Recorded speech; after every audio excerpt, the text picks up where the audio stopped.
নমস্কার বন্ধুরা, রকি কিচেনের তরফ থেকে সকলকে স্বাগত জানিয়ে আবার একটা রেসিপি আপনাদের মাঝখানে শেয়ার করতে চলেছি। সেটা হচ্ছে চিংড়ি মাছ দিয়ে পালং শাকের তরকারি।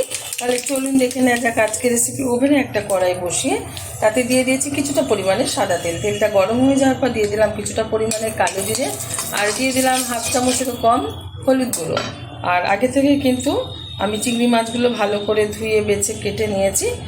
আর এটা দিয়ে দিচ্ছি এখন কড়াইয়ের মধ্যে। কিছুটা মাছের তেলও আছে।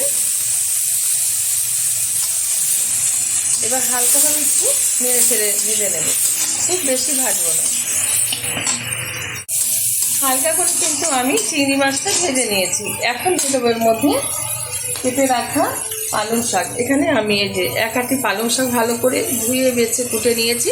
সাথে দিয়ে দিয়েছি বড় সাইজের একটা বেগুন আর একটা আলু, সেটাও কিন্তু খুব ভালোভাবে ধুয়ে নিয়েছি। দিয়ে দিচ্ছি এর মধ্যে পরিমাণ মতো লবণ।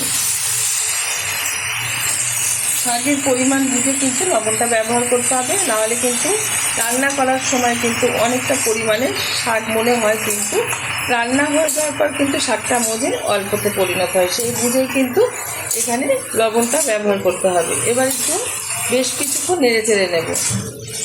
প্রত্যেকে ভীষণ ভালো জানেন, তবে আমি আমার স্টাইলে করে থাকি, আর সেটাই আপনাদের মাঝখানে আজকে শেয়ার করছি।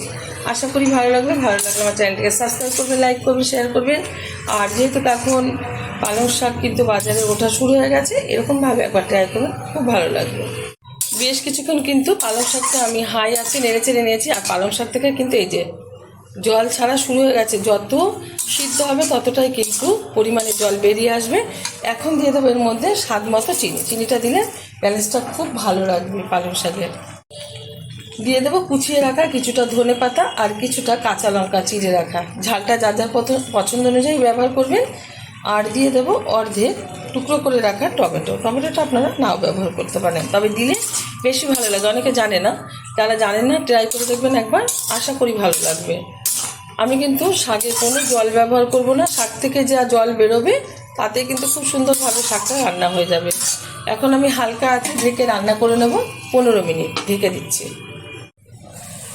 ঢাকনাটা তুলে দিচ্ছি। কতটা পরিমাণে কিন্তু জল বেরিয়েছে, আর সুন্দরভাবে কিন্তু সবজিগুলো সিদ্ধ হয়ে গেছে। এবার একটু খুন্তির মাধ্যমে একটু ঘেটে ঘেটে দেবো, যাতে একটু মানে আঠা আঠা টাইপের হয় সবজিটা, আর খেতে ভালো লাগে ভাতের সাথে। হয়ে গেছে, নামিয়ে নেব, ঢেলে দেবো একটা পাত্রে। গরম গরম ভাতের সাথে সার্ভ করবো। আপনারা অবশ্যই ট্রাই করবেন। দেখা হবে পরের ভিডিওতে নতুন কোনো রেসিপি নিয়ে। ধন্যবাদ।